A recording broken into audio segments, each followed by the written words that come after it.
ਪੰਜਾਬ ਦੇ ਵਿੱਚ ਮੁਸਲਮਾਨ ਤਕਰੀਬਨ 2% ਨੇ। ਇਹਨਾਂ ਦੇ ਜਿਹੜੇ ਮੁੱਢਲੇ ਮਸਾਇਲ ਸ਼ੁਰੂ ਤੋਂ ਰਹੇ ਉਹ ਤਾਂ ਇਹ ਹੁੰਦਾ ਸੀਗਾ ਕਿ ਕਬਰਸਤਾਨ ਜਿਹੜੇ ਉਹ ਰਿਜ਼ਰਵ ਨਹੀਂ ਸੀ, ਮਸਜਿਦਾਂ ਨੂੰ ਗ੍ਰਾਂਟ ਮੁਕੰਮਲ ਨਹੀਂ ਸੀ। ਜਿਸ ਤਰ੍ਹਾਂ ਜਦੋਂ ਵੀ ਵਕਫ ਬੋਰਡ ਦੀ ਜ਼ਮੀਨ ਦੀ ਗੱਲ ਆਉਂਦੀ ਹੈ ਤਾਂ ਬਹੁਤ ਸਾਰੇ ਲੋਕ ਕਹਿੰਦੇ ਨੇ ਕਿ ਅਸੀਂ 99 ਸਾਲਾ ਪੱਟੇ ਤੇ ਇਸ ਜ਼ਮੀਨ ਨੂੰ ਲੈ ਲਿਆ, ਔਰ ਖਾਸ ਕਰਕੇ ਬਹੁਤ ਸਾਰੇ ਗੁੱਜਰ ਭਾਈਚਾਰੇ ਦੇ ਲੋਕ ਨੇ ਜਿਹੜੇ ਉਸ ਜ਼ਮੀਨ ਤੇ ਬੈਠੇ ਹੋਏ ਨੇ ਤੇ ਉਹ ਕਹਿੰਦੇ ਕਿ ਅਸੀਂ 99 ਸਾਲਾ ਪੱਟੇ ਤੇ ਲੈ ਲਿਆ। ਇਹ 99 ਸਾਲਾ ਪੱਟਾ ਕੀ ਹੁੰਦਾ, ਸਾਡੇ ਦਰਸ਼ਕਾਂ ਨੂੰ ਸਮਝਾਓ। ਮਿਸਾਲ ਦੇ ਤੌਰ ਤੇ ਤੁਸੀਂ 1 ਕਿੱਲਾ ਜਗ੍ਹਾ ਇਹ ਕਿਹਾ ਵੀ ਮੈਂ ਰੱਬ ਦੇ ਨਾਂ ਤੇ ਦੇ ਰਿਹਾ, ਰੱਬ ਦੇ ਨਾਂ ਤੇ ਦੇ ਰਿਹਾ, ਤਾਂ ਉਸ ਦਿਨ ਤੋਂ ਫਰਦ ਤੇ ਲਿਖਿਆ ਗਿਆ ਕਿ ਇਹ ਵਕਫ ਹੋਗੀ, ਮਤਲਬ ਇਹਦੀ ਰਜਿਸਟਰੀ ਨਹੀਂ ਹੋ ਸਕਦੀ, ਇਹ ਵਿਕ ਨਹੀਂ ਸਕਦੀ। ਮਸ਼ਹੂਰ ਹੋ ਗਿਆ ਕਿ ਵੀ ਆ ਜਿੱਦਾਂ ਕੋਈ ਫਿਕਰਾ ਬਣ ਗਿਆ ਜੀ ਮੇਰੇ ਕੋਲ 99 ਸਾਲ ਦਾ ਕੋਈ ਪਤਾ ਨਹੀਂ ਹੁੰਦਾ। ਜਿਹੜੇ ਲੋਕ ਇਹ ਕਹਿੰਦੇ ਉਹ ਕਦੀ ਆਪਣੇ ਡਾਕੂਮੈਂਟ ਖੋਲ ਕੇ ਦੇਖਣਗੇ, ਕੋਈ ਲੀਜ਼ ਆਰਡਰ ਹੁੰਦਾ ਕਿ ਵੀ ਇਹ ਜਗ੍ਹਾ ਤੁਹਾਨੂੰ ਕਿਰਾਏ ਦੇ ਉੱਤੇ।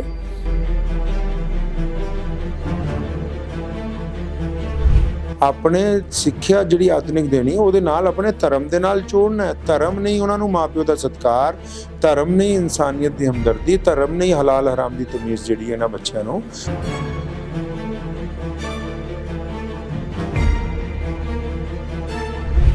ਕਿ ਕੱਲਾ ਇਹ ਨਾ ਰੋਇਆ ਕਰੋ ਵੀ ਸਾਡੇ ਨਿਆਣੇ ਵੱਡੇ ਵੱਡੇ ਅਫਸਰ ਬਣ ਜਾਣ, ਵੱਡੇ ਅਫਸਰ ਜ਼ਰੂਰ ਬਣ ਜਾਣ, ਲੇਕਿਨ ਇਹ ਆਪਣੇ ਧਰਮ ਅਧੀਨ ਰਹਿਣਗੇ ਤਾਈਓ ਫਿਰ ਇਹ ਤੁਹਾਡੇ ਅਧੀਨ ਰਹਿਣਗੇ। ਜੇ ਇਕੱਲੇ ਸਿਰਫ ਪ੍ਰੋਫੈਸ਼ਨਲ ਅਧੀਨ ਹੋਏ ਫਿਰ ਤੁਹਾਡੇ ਕੰਮ।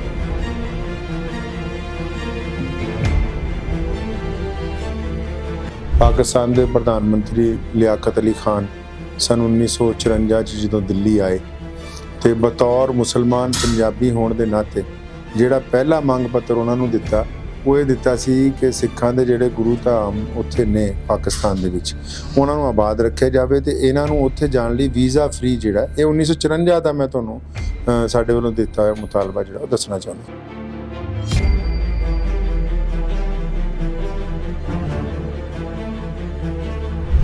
ਪੂਰੇ ਦੇਸ਼ ਦੇ ਵਿੱਚ ਬਹੁਤ ਵੱਡੇ ਲੀਡਰ ਮੰਨਿਆ ਜਾਂਦਾ ਹੈ, ਕਹਿੰਦੇ ਕਿ ਉਹ ਮੁਸਲਮਾਨਾਂ ਦੀ ਗੱਲ ਕਰਦੇ, ਉਹਨਾਂ ਹੱਕਾਂ ਦੀ ਗੱਲ ਕਰਦੇ, ਤੁਸੀਂ ਕਿਸ ਤਰ੍ਹਾਂ ਦੇ? ਦੇਖੋ ਅਵੈਸੀ ਸਾਹਿਬ ਦੀ ਜਿਹੜੀ ਹੁਣ ਤੱਕ ਕਾਰਜ ਪ੍ਰਣਾਲੀ ਹੈ, ਅਗਰ ਤੁਸੀਂ ਇਤਮੀਨਾਨ ਨਾਲ ਉਸ ਬੰਦੇ ਦੀਆਂ ਗੱਲਾਂ ਸੁਣੋਗੇ ਤਾਂ ਸਾਰੀਆਂ ਗੱਲਾਂ ਢੁਕਵੀਆਂ ਔਰ ਕਿਸੇ ਧਰਮ ਦੇ ਖਿਲਾਫ ਨਹੀਂ।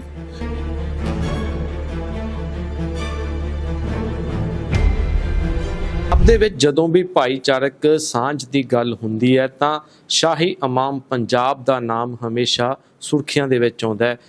ਜਦੋਂ ਕੋਈ ਸਿੱਖਾਂ ਦੀ ਕਿਤੇ ਮਸਲੇ ਦੀ ਗੱਲ ਹੁੰਦੀ ਹੈ ਜਾਂ ਹਿੰਦੂ ਭਾਈਚਾਰੇ ਦੇ ਮਸਲੇ ਦੀ ਗੱਲ ਹੁੰਦੀ ਹੈ ਤਾਂ ਜਿਹੜੇ ਸ਼ਾਹੀ ਇਮਾਮ ਪੰਜਾਬ ਨੇ ਉਹ ਹਮੇਸ਼ਾ ਹੀ ਸਰਬ ਸਾਂਝੀ ਵਾਰਤਾ ਦੀ ਗੱਲ ਕਰਦੇ ਨੇ, ਤਾਂ ਹਮੇਸ਼ਾ ਉਹਨਾਂ ਦਾ ਜਿਹੜਾ ਸਾਥ ਦਿੰਦੇ ਨੇ। ਚਾਹੇ ਕਿਸਾਨੀ ਅੰਦੋਲਨ ਦੀ ਗੱਲ ਕੀਤੀ ਜਾਵੇ ਜਾਂ ਹੋਰ ਮਸਲਿਆਂ ਦੀ, ਪੰਜਾਬ ਦੇ ਮਸਲਿਆਂ ਦੀ ਗੱਲ ਕੀਤੀ ਜਾਵੇ ਤਾਂ ਹਮੇਸ਼ਾ ਸ਼ਾਹੀ ਇਮਾਮ ਜਿਹੜੇ ਪੰਜਾਬ ਦੇ ਨੇ ਉਹ ਅੱਗੇ ਆਏ ਨੇ ਤੇ ਉਹਨਾਂ ਨੇ ਜਿਹੜੀ ਆਪਸੀ ਭਾਈਚਾਰਕ ਸਾਂਝ ਦੀ ਗੱਲ ਕੀਤੀ ਹੈ। ਸ਼ਾਹੀ ਇਮਾਮ ਹੋਣੀ ਅੱਜ ਸਾਡੇ ਨਾਲ ਨੇ, ਉਹਨਾਂ ਨਾਲ ਗੱਲਬਾਤ ਕਰਾਂਗੇ ਤਮਾਮ ਮੁੱਦਿਆਂ ਦੇ ਉੱਪਰ।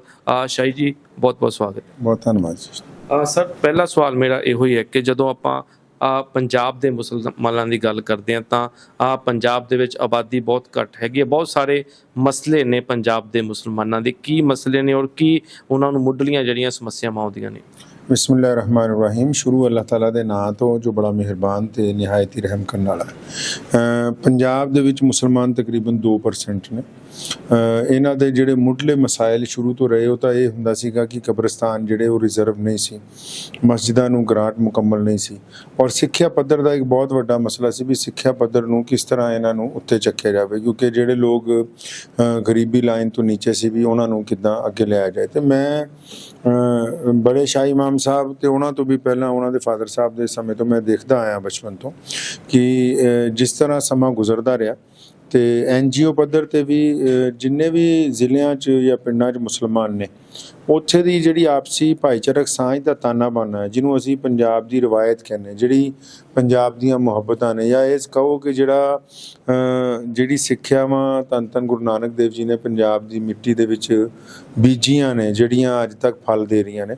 ਤੇ ਉਹਦੇ ਤੋਂ ਇਹ ਮਹਿਸੂਸ ਹੋਇਆ ਕਿ ਹਮੇਸ਼ਾ ਇਹਨਾਂ ਲੋਕਾਂ ਨੇ ਸਰਵਾਈਵ ਦੀ ਕੋਸ਼ਿਸ਼ ਕੀਤੀ ਔਰ ਅੱਜ ਬੜੀ ਹੱਦ ਤੱਕ ਜਿਹੜੇ ਹੈ ਇਹ ਸਾਰੇ ਮਸਾਇਲ ਜਿਹੜੇ ਹੈ ਤਕਰੀਬਨ 60-65% ਜਿਹੜੇ ਉਹ ਤਕਰੀਬਨ ਹੱਲ ਦੇ ਜਿਹੜੇ ਨਜ਼ਦੀਕ ਪਹੁੰਚੇ ਹੋਏ ਨੇ। ਜਿਸ ਜਿਸ ਤਰ੍ਹਾਂ ਜਦੋਂ ਵੀ ਵਕਫ ਬੋਰਡ ਦੀ ਜ਼ਮੀਨ ਦੀ ਗੱਲ ਆਉਂਦੀ ਹੈ ਤਾਂ ਬਹੁਤ ਸਾਰੇ ਲੋਕ ਕਹਿੰਦੇ ਨੇ ਕਿ ਅਸੀਂ 99 ਸਾਲਾ ਪੱਟੇ ਤੇ ਇਸ ਜ਼ਮੀਨ ਨੂੰ ਲੈ ਲਿਆ, ਔਰ ਖਾਸ ਕਰਕੇ ਬਹੁਤ ਸਾਰੇ ਗੁੱਜਰ ਭਾਈਚਾਰੇ ਦੇ ਲੋਕ ਨੇ ਜਿਹੜੇ ਉਸ ਜ਼ਮੀਨ ਤੇ ਬੈਠੇ ਹੋਏ ਨੇ ਤੇ ਉਹ ਕਹਿੰਦੇ ਕਿ ਅਸੀਂ 99 ਸਾਲਾ ਪੱਟੇ ਤੇ ਲੈ ਲਿਆ। ਇਹ 99 ਸਾਲਾ ਪੱਟਾ ਕੀ ਹੁੰਦਾ, ਸਾਡੇ ਦਰਸ਼ਕਾਂ ਨੂੰ ਸਮਝਾਓ ਥੋੜਾ। ਦੇਖੋ, ਜਿਹੜੀ ਪਹਿਲਾਂ ਤਾਂ ਇਹ ਸਮਝ ਲਓ ਕਿ ਵਕਫ ਕਿਹਨੂੰ ਕਹਿੰਦੇ। ਵਕਫ ਕਹਿੰਦੇ ਮਿਸਾਲ ਦੇ ਤੌਰ ਤੇ ਤੁਸੀਂ 1 ਕਿੱਲਾ ਜਗ੍ਹਾ ਇਹ ਕਿਹਾ ਵੀ ਮੈਂ ਰੱਬ ਦੇ ਨਾਂ ਤੇ ਦੇ ਰਿਹਾ, ਰੱਬ ਦੇ ਨਾਂ ਤੇ ਦੇ ਰਿਹਾ, ਤਾਂ ਉਸ ਦਿਨ ਤੋਂ ਫਰਜ਼ ਤੇ ਲਿਖਿਆ ਹੀ ਗਿਆ ਕਿ ਇਹ ਵਕਫ ਹੋਗੀ, ਮਤਲਬ ਇਹਦੀ ਰਜਿਸਟਰੀ ਨਹੀਂ ਹੋ ਸਕਦੀ, ਇਹ ਵਿਕ ਨਹੀਂ ਸਕਦੀ। ਇਹਦਾ ਜੋ ਵੀ ਸਾਲਾਨਾ ਪਟਾ ਆਊਗਾ ਜਾਂ ਜੋ ਵੀ ਇੱਥੇ ਇਹਨੂੰ ਕਿਰਾਏ ਤੇ ਲਏਗਾ, ਉਹਦੇ ਕਿਰਾਇਆ ਜਿਹੜਾ ਉਸ ਪੈਸੇ ਨਾਲ ਗਰੀਬ ਲੋਕਾਂ ਦੀ ਜਿਹੜੀ ਉਹ ਮਦਦ ਕੀਤੀ ਜਾਏ, ਇਹਨੂੰ ਅਸੀਂ ਵਕਫ ਕਹਿੰਦੇ ਹਾਂ। ਤੇ ਜਿੰਨੀਆਂ ਇਸਲਾਮੀ ਵਕਫ ਪ੍ਰਾਪਰਟੀਆਂ ਹੈ ਉਹਦੇ ਲਈ ਹੁਕਮ ਹੈ ਕਿ ਵੀ ਇਹਨਾਂ ਦੇ ਨਾਲ ਗਰੀਬ ਪੈਸੇ ਦੇ ਨਾਲ ਮਸਜਿਦਾਂ ਦਾ ਪ੍ਰਬੰਧ ਕੀਤਾ ਜਾਵੇ, ਯਤੀਮਖਾਨਿਆਂ ਦਾ ਪ੍ਰਬੰਧ ਕੀਤਾ ਜਾਵੇ, ਬੇਵਾ ਔਰਤਾਂ ਨੂੰ ਕੁਝ ਦਿੱਤਾ ਜਾਵੇ ਜਾਂ ਹਸਪੀਟਲ ਬਣਾਏ ਜਾਣ। ਤੇ ਹੁਣ ਬਹੁਤ ਸਾਰੇ ਲੋਕ ਕਹਿੰਦੇ ਵੀ 99 ਸਾਲ ਦਾ ਪਟਾ ਮਿਲ ਗਿਆ। 99 ਸਾਲ ਦਾ ਪਟਾ ਇੱਕ ਗੱਲ ਚੱਲ ਪਈ ਇੱਕ ਛੋਟੀ ਜਿਹੀ ਕਿ ਵੀ ਲੋਕਾਂ ਨੇ ਇੱਕ ਜਿੱਦਾਂ ਆਪਾਂ ਕਹਿੰਦੇ ਨਾ ਵੀ ਕੋਈ ਮਸ਼ਹੂਰ ਹੋ ਗਿਆ ਕਿ ਵੀ ਆ ਜਿੱਦਾਂ ਕੋਈ ਫਿਕਰਾ ਬਣ ਗਿਆ ਜੀ ਮੇਰੇ ਕੋਲ 99 ਸਾਲ ਦਾ ਕੋਈ ਪਟਾ ਨਹੀਂ ਹੁੰਦਾ।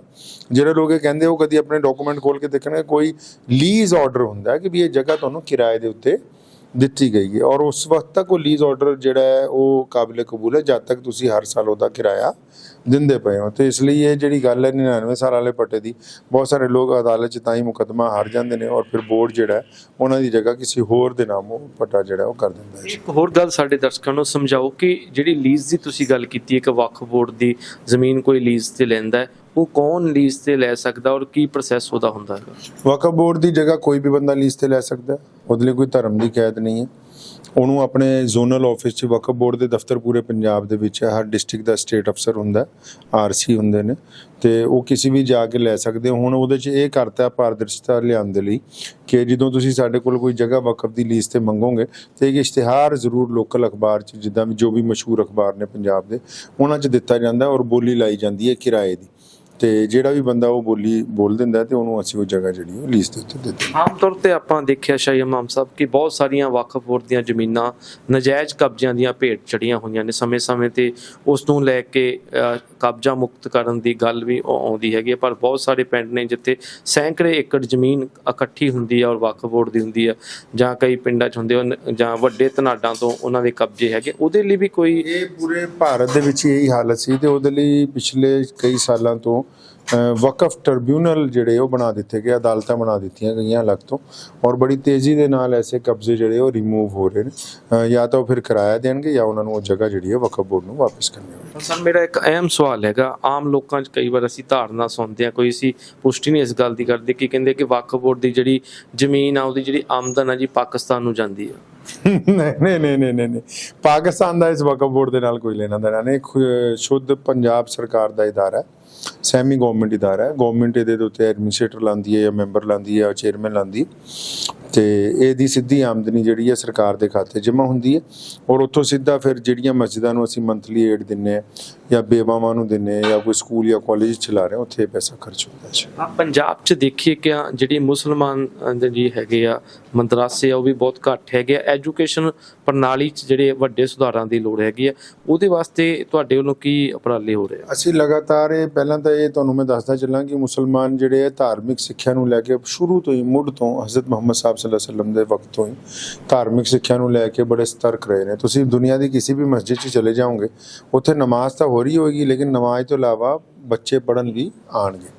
ਤੇ ਜਿੱਥੇ ਤੱਕ ਮੁਸਲਮਾਨਾਂ ਦੀ ਧਾਰਮਿਕ ਸਿੱਖਿਆ ਦੀ ਗੱਲ ਸੀ ਉਹ ਤਾਂ ਸਾਰੀ ਮਸਜਿਦਾਂ 'ਚ ਟਾਈਮ ਟੂ ਟਾਈਮ ਹੋ ਰਹੀ ਹੈ। ਹੁਣ ਪਿਛਲੇ 2-4 ਦਹਾਕਿਆਂ ਤੋਂ ਪਿਛਲੇ 25-30 ਸਾਲਾਂ ਤੋਂ ਇਹ ਮਹਿਸੂਸ ਕੀਤਾ ਗਿਆ ਕਿ ਮੌਜੂਦਾ ਜਿਹੜੀ ਆਧੁਨਿਕ ਸਿੱਖਿਆ ਹੈ ਵੀ ਇਹਦੇ ਨਾਲ ਵੀ ਬੱਚਿਆਂ ਨੂੰ ਜੋੜਿਆ ਜਾਵੇ ਤੇ ਉਹਦੇ ਲਈ ਫਿਰ ਇਹ ਕੀਤਾ ਗਿਆ ਹੈ ਕਿ ਕਿਉਂਕਿ ਗਿਣਤੀ ਬਹੁਤ ਘੱਟ ਹੈ ਤੇ ਜਿਨ੍ਹਾਂ ਜਗ੍ਹਾ 'ਚ ਗਿਣਤੀ ਕੁਝ ਮੁਸਲਮਾਨਾਂ ਦੀ ਜ਼ਿਆਦਾ ਸੀ ਜਿੱਦਾਂ ਲੁਧਿਆਣਾ, ਮਲੇਰਕੋਟਲਾ, ਪਟਿਆਲਾ, ਜਿੱਦਾਂ ਮੰਡੀ, ਗੋਬਿੰਦਗੜ੍ਹ ਤੇ ਉੱਥੇ ਇਸਲਾਮੀਆ ਹਾਈ ਸਕੂਲ ਖੋਲ੍ਹ ਦਿੱਤੇ ਗਏ ਤੇ ਹਜੇ ਵੀ ਜਿਹਨਾਂ ਦੇ ਉੱਤੇ ਘੱਟ ਹੈ ਉੱਥੇ ਕੀਤਾ ਗਿਆ ਹੈ ਕਿ ਵੀ ਬੱਚੇ ਜਿਹੜੇ ਹੈ ਉਹ ਸਰਕਾਰੀ ਸਕੂਲਾਂ ਦੇ ਵਿੱਚ ਜਾਣ ਜਾਂ ਪ੍ਰਾਈਵੇਟ ਸਕੂਲਾਂ ਦੇ ਵਿੱਚ ਜਾਣ ਲੇਕਿਨ ਉਹ ਰੋਜ਼ਾਨਾ 1 ਘੰਟਾ ਮਸਜਿਦ ਦੇ ਵਿੱਚ ਜਿਹੜਾ ਹੈ ਆਪਣੀ ਸਿੱਖਿਆ ਲਈ ਆਉਣ ਤਾਂ ਕਿ ਅਸੀਂ ਇਹ ਸਮਝਦੇ ਹਾਂ ਕਿ ਜਿਹੜਾ ਵੀ ਬੱਚਾ ਆਧੁਨਿਕ ਸਿੱਖਿਆ ਕੱਲੀ ਸਿਰਫ ਹਾਸਲ ਕਰੇਗਾ ਤੇ ਉਹ ਸਮਾਜਿਕ ਤੌਰ ਤੇ ਤਾਨੇ ਬਾਨੇ 'ਚ ਫਿੱਟ ਨਹੀਂ ਬੈਠ ਪਾਉਂਦਾ। ਤੁਸੀਂ ਸੁਣਿਆ ਹੋਣਾ ਅਸੀਂ ਕੱਲ੍ਹ ਇੱਕ ਜਗ੍ਹਾ ਤੇ ਸੀ ਤੇ ਮੈਨੂੰ ਇੱਕ ਸਾਹਿਬ ਨੇ ਸਰਦਾਰ ਜੀ ਸੀ ਮੇਰੇ ਅਜ਼ੀਜ਼, ਉਹਨਾਂ ਨੇ ਸਵਾਲ ਕੀਤਾ ਕਿ ਜੀ ਇਹ ਲੋਕਾਂ ਨੇ ਆਪਣੇ ਮਾਂ-ਬਾਪ ਨੂੰ ਬਿਰਧ ਆਸ਼ਰਮ ਵਿੱਚ ਛੱਡਿਆ ਹੋਇਆ।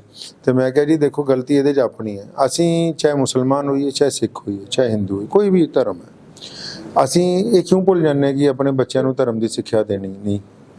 ਕਿਉਂ ਭੁੱਲ ਜਾਂਦੇ ਇਸ ਗੱਲ ਨੂੰ? ਅਸੀਂ ਕਹਿੰਦੇ ਕਿ ਸਾਡਾ ਬੱਚਾ ਕਨਵੈਂਟ ਸਕੂਲ 'ਚ ਜਾਵੇ, ਪਬਲਿਕ ਸਕੂਲ ਦੇ ਵਿੱਚ ਜਾਵੇ, ਵਧੀਆ CBSE ਦੀ 'ਚ ਪੜ੍ਹੇ, ਲੇਕਿਨ ਇਹ ਕਾਹਤੇ ਭੁੱਲ ਜਾਂਦੇ ਕਿ ਇਹਨੂੰ ਰੋਜ਼ ਗੁਰਦੁਆਰਾ ਸਾਹਿਬ ਲੈ ਕੇ ਜਾਣਾ ਸੀ, ਇਹਨੂੰ ਰੋਜ਼ ਮਸਜਿਦ ਲੈ ਕੇ ਜਾਣਾ, ਜਾਂ ਆਪਣੇ ਧਰਮ ਦੇ ਮੁਤਾਬਕ ਇਹਨੂੰ ਮੰਦਿਰ 'ਚ ਲੈ ਕੇ ਜਾਣਾ। ਜਿਹੜੀ ਮਾਡਰਨ ਐਜੂਕੇਸ਼ਨ ਹੈ ਉਹ ਤੁਹਾਡੇ ਬੱਚੇ ਨੂੰ ਪ੍ਰੋਫੈਸ਼ਨਲ ਬੱਚਾ ਬਣਾ ਰਹੀ ਹੈ। ਉਹ ਇਹ ਤਾਂ ਦੱਸ ਰਹੀ ਹੈ ਲਵਲੀ ਪ੍ਰੋਫੈਸ਼ਨਲ ਯੂਨੀਵਰਸਿਟੀ ਹੈ, ਹੋਰ ਜਿੰਨੀਆਂ ਯੂਨੀਵਰਸਿਟੀਆਂ ਹੈ, ਅੰਮ੍ਰਿਤਸਰ ਚਲੇ ਜਾਓ ਬੜੀਆਂ ਯੂਨੀਵਰਸਿਟੀਆਂ, ਦਿੱਲੀ 'ਚ ਚਲੇ ਜਾਓ JNU ਹੈ, ਜਿੰਨੀਆਂ ਯੂਨੀਵਰਸਿਟੀਆਂ ਉਹਨਾਂ ਦੇ ਜਿਹੜੇ ਕੋਰਸਿਸ ਨੇ ਉਹ ਪ੍ਰੋਫੈਸ਼ਨਲ ਨੇ। ਉਹ 'ਚ ਲਿਖਿਆ ਵੀ ਤੁਸੀਂ ਆਹ ਡਿਗਰੀ ਲਓਗੇ ਤੇ ਐਦਾਂ ਦੀ ਪੋਸਟ ਤੁਹਾਨੂੰ ਮਿਲ ਜਾਣੀ, ਆਹ ਡਿਗਰੀ ਲਓਗੇ ਆਹ ਪੋਸਟ ਮਿਲੂਗੀ, ਆਹ ਡਿਗਰੀ ਲਓਗੇ ਕੈਨੇਡਾ ਚਲੇ ਜਾਓਗੇ। ਉਸ ਪ੍ਰੋਫੈਸ਼ਨਲਿਜ਼ਮ ਦੇ ਵਿੱਚ ਸਮਾਜਿਕ ਤਾਣਾ ਬਾਣਾ ਕੌਣ ਪੜ੍ਹਾ ਰਿਹਾ? ਇਹ ਕੌਣ ਕਹਿੰਦਾ ਹੈ ਕਿ ਮਾਪਿਓ ਦੇ ਅਗਰ ਪੈਰੀ ਹੱਥ ਲਾਓਗੇ ਤਾਂ ਹੀ ਤੁਹਾਨੂੰ ਜੰਨਤ ਮਿਲੇਗੀ? ਉਸ ਸਿੱਖਿਆ ਦੇ ਵਿੱਚ ਇਹ ਕਿੱਥੇ ਲਿਖਿਆ ਹੈ ਕਿ ਜੀ ਅਗਰ ਕੋਈ ਪੈਸੇ ਸੜਕ ਤੋਂ ਲੱਭ ਗਏ ਉਹ ਹਰਾਮ ਦੇ ਨੇ, ਹਲਾਲ ਦੇ ਨਹੀਂ ਹੈ, ਜਿਨ੍ਹਾਂ ਦੇ ਗਿਰੇ ਉਹਨਾਂ ਤੱਕ ਪਹੁੰਚਾ ਦਿਓ। ਉਸ ਸਿੱਖਿਆ 'ਚ ਕਿੱਥੇ ਲਿਖਿਆ ਹੈ ਕਿ ਵੀ ਕਿਸੇ ਦੀ ਬੇਟੀ ਵੱਲ ਗੰਦੀ ਨਿਗਾਹ ਪਾ ਕੇ ਆਪਣੇ ਦਿਲ ਦੇ ਵਿੱਚ ਉਹਦੇ ਨਾਲ ਗੰਦੇ ਕੰਮ ਕਰਨ ਦਾ ਇਰਾਦਾ ਨਾ ਕਰੋ।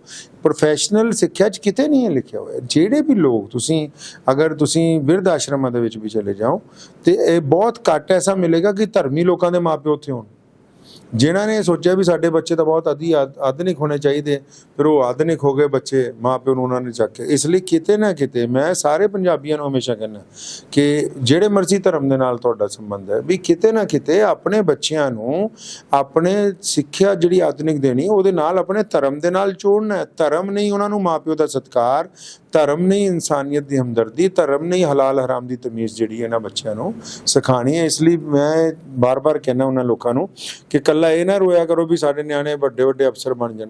ਵੱਡੇ ਅਫਸਰ ਜ਼ਰੂਰ ਬਣ ਜਾਣ, ਲੇਕਿਨ ਇਹ ਆਪਣੇ ਧਰਮ ਅਧੀਨ ਰਹਿਣਗੇ ਤਾਂ ਹੀ ਉਹ ਫਿਰ ਤੁਹਾਡੇ ਅਧੀਨ ਰਹਿਣਗੇ। ਜੇ ਇਕੱਲੇ ਸਿਰਫ ਪ੍ਰੋਫੈਸ਼ਨਲ ਅਧੀਨ ਹੋਏ ਫਿਰ ਤੁਹਾਡੇ ਕੰਮ ਤੇ ਨਹੀਂ ਰਹਿਣ। ਪੰਜਾਬ ਇਦਾਂ ਦਾ ਸੂਬਾ ਹੈਗਾ ਜਿੱਥੇ ਆਪਾਂ ਦੇਖਦੇ ਹਾਂ ਕਿ ਧਾਰਮਿਕ ਜਿਹੜੀ ਆਪਸੀ ਧਾਰਮਿਕ ਸਾਂਝ, ਆਪਸੀ ਭਾਈਚਾਰਾ ਉਹ ਬਹੁਤ ਮਜ਼ਬੂਤ ਹੈਗਾ। ਇੱਥੇ ਕੋਈ ਇਸ ਤਰ੍ਹਾਂ ਦੀ ਕਦੇ ਗੱਲ ਨਹੀਂ ਹੁੰਦੀ। ਬਹੁਤ ਸਾਰੇ ਆਪਾਂ ਇਸ ਤਰ੍ਹਾਂ ਦੇ ਵਾਕਿਆ ਦੇਖਿਆ ਕਿ ਮਸਜਿਦ ਬਣਾਉਣ ਵਾਸਤੇ ਜਿਹੜੇ ਸਿੱਖ ਭਰਾਵਾਂ ਨੇ ਜਿਹੜੀ ਜ਼ਮੀਨ ਉਹ ਦਿੱਤੀ ਹੈਗੀ ਆ। ਬਹੁਤ ਸਾਰੀਆਂ ਪੰਜਾਬ 'ਚ ਇੱਦਾਂ ਦੀਆਂ ਉਦਾਹਰਨਾਂ ਆਉਂਦੀਆਂ, ਪਰ ਜਦੋਂ ਆਪਾਂ ਬਾਹਰ ਜਾਂਦੇ ਹਾਂ, ਇਸਲਾਮਿਕ ਕੰਟਰੀਆਂ ਦੇ ਵਿੱਚ ਜਾਂਦੇ ਹਾਂ, ਅਫਗਾਨਿਸਤਾਨ ਹੋ ਗਿਆ ਜਾਂ ਹੋਰ ਕੰਟਰੀਆਂ, ਉੱਥੇ ਬਹੁਤ ਸਾਰੇ ਸਿੱਖਾਂ ਦੇ ਜਿਹੜੇ ਸਥਾਨ ਆ ਉਹ ਇਸ ਸਮੇਂ ਖੰਡਰ ਹਾਲਤ ਵਿੱਚ ਚਲ ਗਏ ਆ, ਸਾਂਭ ਸੰਭਾਲ ਨਹੀਂ ਉੱਥੇ ਹੈਗੀ।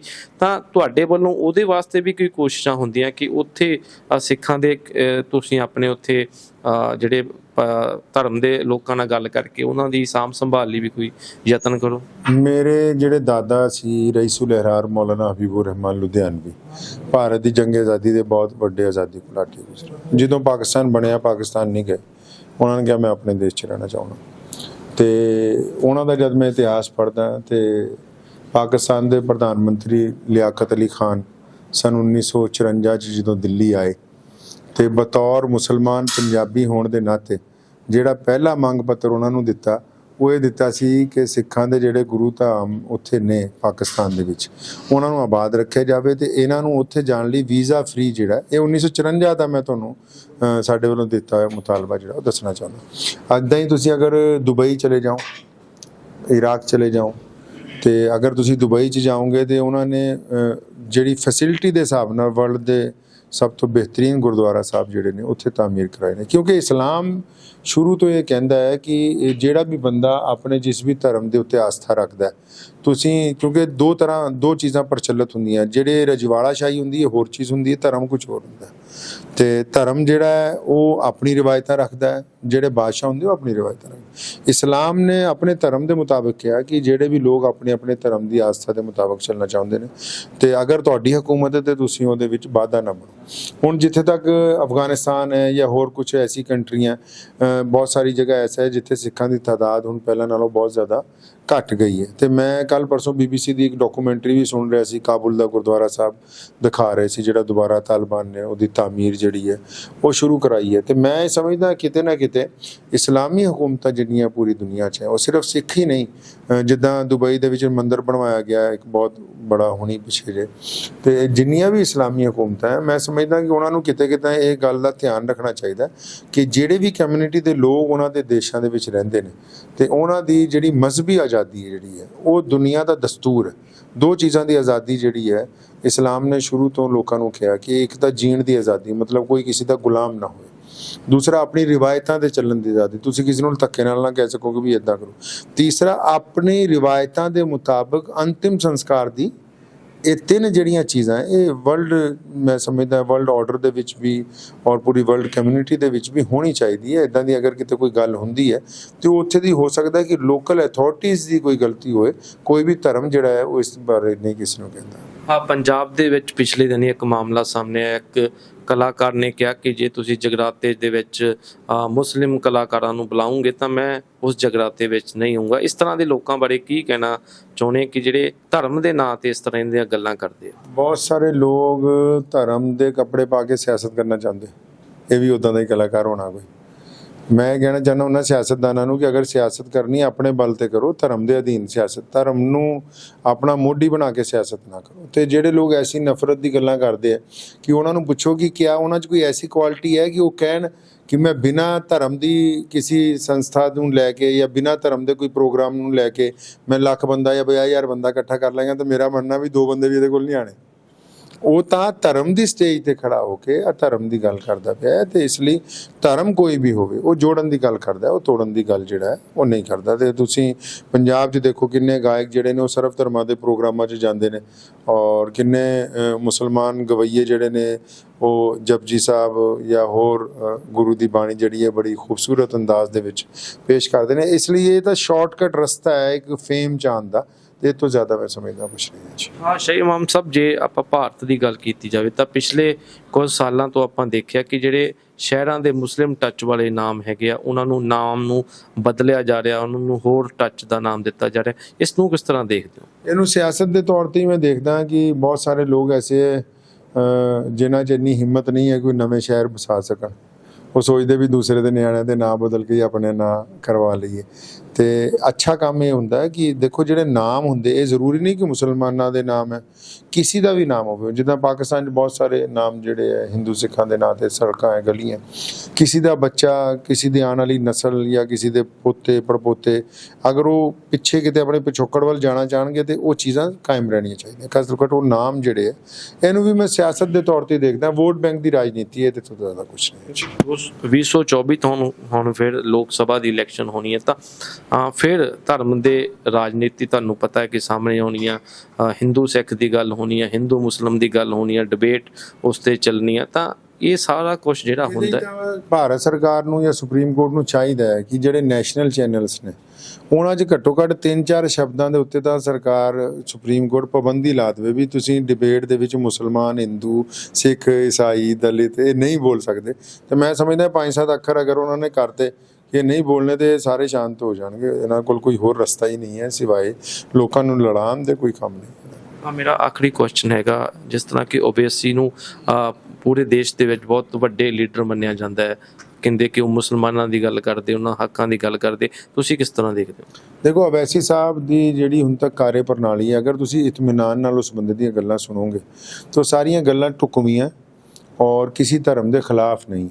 ਮੀਡੀਆ ਉਹਨਾਂ ਨੂੰ ਇਹ ਪ੍ਰਚਲਿਤ ਕਰਨਾ ਚਾਹੁੰਦਾ ਕਿ ਸ਼ਾਇਦ ਇਹ ਸਿਰਫ ਮੁਸਲਮਾਨਾਂ ਦਾ ਕੱਟੜ ਲੀਡਰ ਹੈ ਔਰ ਇਹ ਦੂਸਰੇ ਧਰਮਾਂ ਦੇ ਖਿਲਾਫ ਹੈ। ਨਹੀਂ, ਉਹ ਮੈਂ ਸਮਝਦਾ ਕਿ ਜਦੋਂ ਵੀ ਗੱਲ ਕਰਦਾ ਹੈ ਸੰਵਿਧਾਨ ਦੀ ਗੱਲ ਕਰਦਾ ਹੈ, ਸੰਵਿਧਾਨ ਦੇ ਮੁਤਾਬਕ ਚੱਲਣ ਦੀ ਗੱਲ ਕਰਦਾ ਹੈ। ਤੇ ਇਸ ਲਈ ਉਹਨਾਂ ਨੂੰ ਵੀ ਹਮੇਸ਼ਾ ਅਸੀਂ ਜਦੋਂ ਵੀ ਸੁਣਿਆ ਤੇ ਅਕਸਰ ਓਵੈਸੀ ਸਾਹਿਬ ਦੇ ਮੁਖ ਤੋਂ ਕਦੀ ਇਹ ਨਹੀਂ ਸੁਣਿਆ ਕਿ ਵੀ ਕਿਸੇ ਧਰਮ ਦੀ ਕੋਈ ਮੁਖਾਲਫਤ। ਆਪਣੀ ਕੌਮ ਦੀ ਡਿਫੈਂਸ ਕਰਨਾ ਜਾਂ ਆਪਣੀ ਕੌਮ ਤੇ ਲੱਗੇ ਹੋਏ ਇਲਜ਼ਾਮਾਂ ਨੂੰ ਬੜੀ ਖੂਬਸੂਰਤੀ ਦੇ ਨਾਲ ਉਹਨਾਂ ਦਾ ਜਵਾਬ ਦੇਣਾ ਧੋਣਾ ਮੈਂ ਸਮਝਦਾ ਕੋਈ ਬੁਰੀ ਬਾਤ ਨਹੀਂ ਹੈ। ਜੇ ਪੰਜਾਬ ਦੀ ਰਾਜਨੀਤੀ ਦੇਖੀਏ ਤਾਂ ਇਹਦੇ ਵਿੱਚ ਵੀ ਜਿਹੜਾ ਮੁਸਲਮਾਨ ਭਾਈਚਾਰਾ ਹੈਗਾ ਆਮ ਤੌਰ ਤੇ ਦੇਖਿਆ ਜਾਵੇ ਕਿ ਅੱਜ ਜਿੱਦਾਂ ਕਿ ਸੰਗਰੂਰ ਦੇ ਵਿੱਚ ਜ਼ਿਆਦਾ ਆਬਾਦੀ ਹੈਗੀ ਤੇ ਉੱਥੇ ਸਿਮਰਜੀਤ ਸਿੰਘ ਮਾਨ ਹੋਣੀ ਆ, ਉਹਨਾਂ ਨੂੰ ਕਾਫੀ ਸਮਰਥਨ ਦਿੱਤਾ ਔਰ ਉਹਨਾਂ ਦੀ ਪਾਰਟੀ ਨੂੰ ਵੀ ਬਹੁਤ ਸਾਰਾ ਆਪਾਂ ਮੰਚਾਂ ਤੇ ਦੇਖਿਆ, ਤੁਸੀਂ ਵੀ ਕਈ ਵਾਰ ਉਹਨਾਂ ਨੇ ਮੰਚ ਸਾਂਝਾ ਕੀਤਾ, ਤਾਂ ਉਹਨਾਂ ਨੂੰ ਜ਼ਿਆਦਾ ਤੁਸੀਂ ਸਮਰਥਨ ਦਿੰਦੇ ਇਹਦਾ ਕੀ ਕਾਰਨ? ਮਾਨ ਸਾਹਿਬ ਨੇ ਅਸਲ 'ਚ ਮਿੱਟੀ ਦੀ ਗੱਲ ਕੀਤੀ ਹੈ। ਸੰਗਰੂਰ ਜ਼ਿਲ੍ਹੇ ਦੇ ਮੁਸਲਮਾਨਾਂ ਨੇ ਐਤਕੀ ਉਹਨਾਂ ਨੂੰ ਜਿਤਾਇਆ ਤੇ ਕਿਉਂਕਿ ਅਸੀਂ ਧਾਰਮਿਕ ਲੀਡਰ ਹੋਣ ਦੀ ਵਜ੍ਹਾ ਨਾਲ ਕਦੀ ਸਿਆਸੀ ਮੰਚ ਦੇ ਉੱਤੇ ਉਹਨਾਂ ਦੇ ਨਾਲ ਸਾਂਝ ਨਹੀਂ ਪਾਈ, ਹਮੇਸ਼ਾ ਕਦੀ ਗੁਰਪੁਰਬ ਤੇ ਜਾਂ ਕਿਸੇ ਹੋਰ ਧਾਰਮਿਕ ਸਮਾਗਮ ਦੇ ਵਿੱਚ ਉਹਨਾਂ ਦੇ ਨਾਲ ਇੱਕ ਦੋ ਦਫਾ ਮੁਲਾਕਾਤ ਹੋਈ ਹੈ।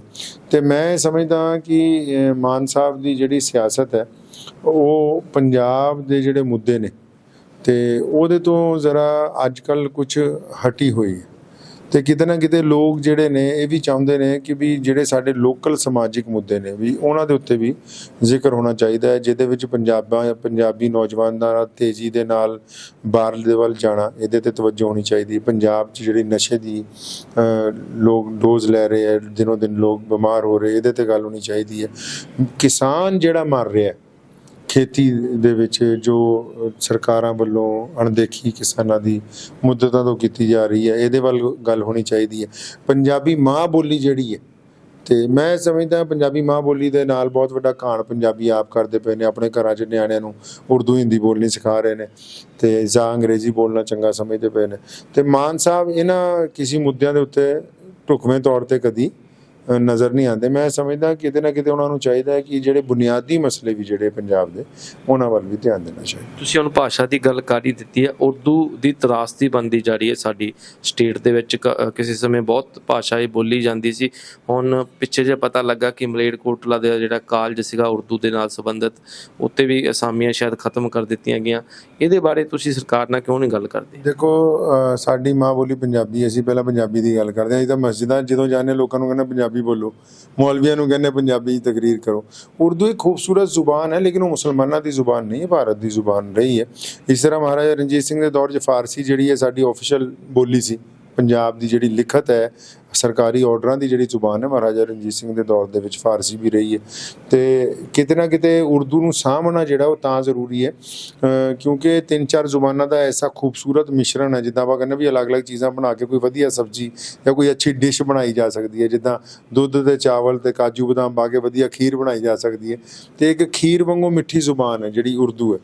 ਤੇ ਕਿਤੇ ਨਾ ਕਿਤੇ ਮੈਂ ਸਮਝਦਾ ਸਰਕਾਰ ਨੂੰ ਇਹਨੂੰ ਸਾਂਭ ਕੇ ਰੱਖਣਾ ਚਾਹੀਦਾ ਔਰ ਘੱਟੋ ਘੱਟ ਇਹਦੀ ਅਸਾਮੀਆਂ ਜਿਹੜੀਆਂ ਹਰੇਕ ਸਕੂਲ ਦੇ ਵਿੱਚ ਵੀ ਇੱਕ ਅੱਧੀ ਹੋਣੀ ਚਾਹੀਦੀ ਤਾਂ ਕਿ ਸਾਡੇ ਬੱਚੇ ਜਿਹੜੇ ਨੇ ਇਸ ਖੂਬਸੂਰਤ ਜ਼ੁਬਾਨ ਦੇ ਨਾਲ ਜੁੜੇ ਰਹਿਣ। ਜੇ ਪੰਜਾਬ ਦੇ ਮੁਸਲਮਾਨ ਦੀ ਗੱਲ ਕੀਤੀ ਜਾਵੇ ਤਾਂ ਪੰਜਾਬ ਦੇ ਮੁਸਲਮਾਨ ਦੀ ਜਿਹੜੀ ਸਿਆਸਤ ਹੈਗੀ ਹੈ, ਰਾਜਨੀਤੀ ਹੈਗੀ ਆ, ਉਹ ਸਿਰਫ ਮਲੇਰਕੋਟਲਾ ਤੱਕ ਸੀਮਤ ਰਹਿ ਜਾਂਦੀ ਆ। ਬਾਕੀ ਸਟੇਟ ਵਿੱਚ ਉਹਨਾਂ ਦੀ ਕਿਤੇ ਇੰਨੀ ਭਾਗੀਦਾਰੀ ਨਜ਼ਰ ਨਹੀਂ ਆਉਂਦੀ। ਅਸਲ ਦੇ 'ਚ ਗਿਣਤੀ ਘੱਟ ਹੈ ਨਾ ਜੀ, ਵੋਟ ਬੈਂਕ ਘੱਟ ਹੈ। ਬਾਕੀ ਸੀਟਾਂ ਦੇ ਉੱਤੇ ਵੋਟ ਘੱਟ ਹੈ। ਮਲੇਰਕੋਟਲੇ 'ਚ ਕਿਉਂਕਿ MLA ਦੀ ਸੀਟ ਹੁੰਦੀ ਹੈ ਜਾਂ ਸੰਗਰੂਰ ਜਿਹੜੀ ਪਾਰਲੀਮੈਂਟ ਸੀਟ ਹੈ ਉੱਥੇ ਮੁਸਲਮਾਨਾਂ ਦੀ ਵੋਟ ਜ਼ਿਆਦਾ ਹੈ ਤੇ ਇਸ ਵਜ੍ਹਾ ਨਾਲ ਹੁਣ ਬਾਕੀ ਜਗ੍ਹਾ ਜਿੱਥੇ ਜਿੱਥੇ ਵੋਟ ਬੈਂਕ ਆਹਿਸਤਾ ਆਹਿਸਤਾ ਵਧੇਗਾ ਤੇ ਮੈਂ ਸਮਝਦਾ ਉਹਦੇ ਨਾਲ ਸਿਆਸੀ ਭਾਗੀਦਾਰੀ ਵਧੇਗੀ। ਮੇਰਾ ਆਖਰੀ ਕੁਐਸਚਨ ਹੈਗਾ, ਜਿਹੜੀ ਮੌਜੂਦਾ ਸਰਕਾਰ ਹੈ ਭਗਵੰਤ ਮਾਨ ਦੀ ਅਗਵਾਈ ਵਾਲੀ ਸਰਕਾਰ ਹੈਗੀ, ਕਿਉਂਕਿ ਉੱਥੋਂ ਹੀ ਗ੍ਰਹਿ ਜ਼ਿਲ੍ਹਾ ਹੈਗਾ ਸੰਗਰੂਰ ਤੇ ਉੱਥੇ ਮੁਸਲਿਮ ਭਾਈਚਾਰੇ ਦੀ ਆਬਾਦੀ ਜ਼ਿਆਦਾ, ਕੀ ਮੁਸਲਿਮ ਭਾਈਚਾਰੇ ਨੂੰ ਹੁਣ ਤੱਕ ਉਹਨਾਂ ਦੀਆਂ ਜਿਹੜੀਆਂ ਮੰਗਾਂ ਸੀਗੀਆਂ ਉੱਤੇ ਕਿੰਨਾ ਕੁ ਖੜੀ ਉਤਰੀ ਹੈ ਸਰਕਾਰ? ਦੇਖੋ ਪਿੱਛੇ ਜੇ ਉੱਥੇ ਮੈਡੀਕਲ ਕਾਲਜ ਬਣਾਉਣ ਦੀ ਗੱਲ ਜਿਹੜੀ ਹੈ ਚੱਲ ਰਹੀ ਹੈ, ਉਹ ਮੈਨੂੰ ਕੱਲ੍ਹ ਹੀ ਮੈਂ ਪੜ੍ਹ ਰਿਹਾ ਸੀਗਾ ਕਿ ਉਹਦੀ ਜ਼ਮੀਨ ਦੇ ਲਈ 40 ਕਰੋੜ ਰੁਪਏ ਪੰਜਾਬ ਵਕਫ ਬੋਰਡ ਵੱਲੋਂ ਰਿਲੀਜ਼ ਕੀਤਾ ਜਾ ਰਿਹਾ। ਤੇ ਮੈਂ ਸਮਝਦਾ ਸੰਗਰੂਰ ਔਰ ਮਲੇਰਕੋਟਲਾ ਡਿਸਟ੍ਰਿਕਟ ਹੁਣ ਅਲੱਗ ਤੋਂ ਬਣ ਗਿਆ, ਪਿਛਲੀ ਸਰਕਾਰ 'ਚ ਬਣਿਆ ਸੀਗਾ। ਤੇ ਅਗਰ ਇਹ ਮੌਜੂਦਾ ਗੌਰਮੈਂਟ ਉਹਦੇ ਵੱਲ ਧਿਆਨ ਦੇਗੀ ਤੇ ਹੋ ਸਕਦਾ ਹੈ ਕਿ ਉੱਥੇ ਦੀ ਜਿਹੜੀ ਮੁਸਲਮਾਨ ਘੱਟ ਗਿਣਤੀ ਹੈ ਉਹਨੂੰ ਬੜੀ ਹੱਦ ਤੱਕ ਜਿਹੜਾ ਉਹ ਫਾਇਦਾ ਹੋ ਸਕੇ ਜੀ। ਬਹੁਤ ਬਹੁਤ ਧੰਨਵਾਦ। ਸ਼ੁਕਰੀਆ। तो ये संशाई इमाम पंजाब जिन्हों ने तमाम जड़ियाँ पंजाब दे विच मुसलमान भाईचारे नूं दिक्कतां आउंदियां ने, समस्यावां आउंदियां ने, उन्हां दे बारे गल कीती है। ते इन्हां ने भाईचारक सांझ दी गल कीती है, आपसी धार्मिक एकता दी गल कीती है। इन्हां ने कहा कि पंजाब वर्गा सूबा इस दे लई एक मिसाल हैगा, सानूं रल मिल के रहना चाहिए और धर्म दे उपर जिहड़ी राजनीति है ਉਹ ਨਹੀਂ ਹੋਣੀ ਚਾਹੀਦੀ ਔਰ ਜਿਹੜੇ ਲੋਕ ਇਸ ਤਰ੍ਹਾਂ ਨੂੰ ਕਰਕੇ ਆਪਣੇ ਆਪ ਨੂੰ ਥੋੜ੍ਹੇ ਸਮੇਂ ਦੇ ਵਿੱਚ ਹਿੱਟ ਹੋਣਾ ਚਾਹੁੰਦੇ ਨੇ, ਉਹਨਾਂ ਵਾਸਤੇ ਵੀ ਇਹਨਾਂ ਨੇ ਜਿਹੜੀ ਹੈ ਨਸੀਹਤ ਦਿੱਤੀ ਹੈ। ਕੈਮਰਾਮੈਨ ਜਸਵਿੰਦਰ ਸਿੰਘ ਦੇ ਨਾਲ ਇੰਦਰਜੀਤ ਸਿੰਘ ਚਾਲ, NRA TV Jalandhar. A to Z ਸਮੱਸਿਆ ਦਾ ਸਮਾਧਾਨ ਮਿਆਂ ਕਰੀਮ ਖਾਂ ਕਾਲ ਜਾਂ WhatsApp ਕਰੋ 99 150 90 403। ਕਿਸੇ ਵੀ ਤਰ੍ਹਾਂ ਦਾ ਹੋਵੇ ਕੰਮ 11 ਘੰਟਿਆਂ 'ਚ ਫਟਾਫਟ 101% ਸਮਾਧਾਨ, ਗਰੰਟੀ ਕਾਰਡ ਦੇ ਨਾਲ। ਕਾਲੇ ਇਲਮ ਦੀ ਕਾਟ ਸਾਡੇ ਕੋਲ।